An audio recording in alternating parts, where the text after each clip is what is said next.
It's Vormir. The dawn is pale and indifferent to cold, too blue. Natasha Romanoff stands on the jagged cliff, wind in her hair, arguing with Clint Barton in words that no one will ever hear again. But this time, the difference is shattering. Irreducible, she survives. Maybe it's as simple as slipping from Clint's grasp at the last instant and landing, battered but alive, on a ledge below. Maybe it's as unfathomable as the soulstone bending logic in defiance of fate, rolling into her palm when both refuse to let the other die. However it happens, Natasha returns, gaunt but breathing, her hands tight over the stone.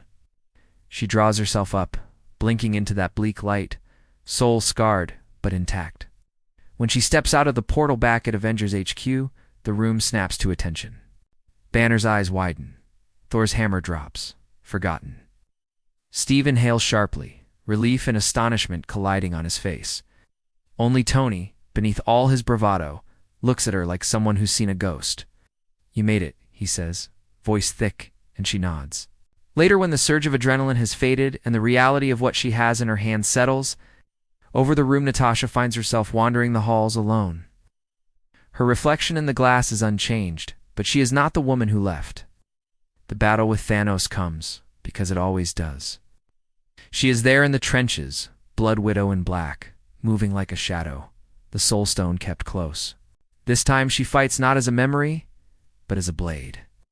Fires rage and dust churns, but Natasha tears through the field, dismantling outriders with balletic brutality. Clint passes her the gauntlet. She runs, untouchable. When Tony snaps his fingers, the world holds its breath. But after the dust settles, Tony is still the one to pay the highest price. Natasha stands vigil at the lakeside funeral, silent, mourning a friend in a world that is, for the first time in a long time, heavier than she can lift. Her sacrifice unmade, she carries the weight of it anew. Afterward, there is no rest. Steve offers to be the one to return the stones, but Natasha volunteers herself. She has crossed universes for strangers before. She'll do it again for her team.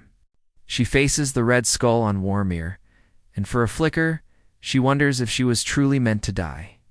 The Red Skull's eyes glimmer with amusement, but this time, she leaves him empty-handed and alive. Without a shadow of a doubt, her presence changes things. The world keeps spinning, but with Natasha Romanoff back in it, the Avengers operate differently. Barton isn't haunted in the empty quiet of his farm, for she is still out there. Hands in her jacket pockets calling him. Steve hesitates before giving up the shield, knowing that Natasha's brand of hope is both fiercer and more uncertain. Bruce lets himself look forward to something redemption.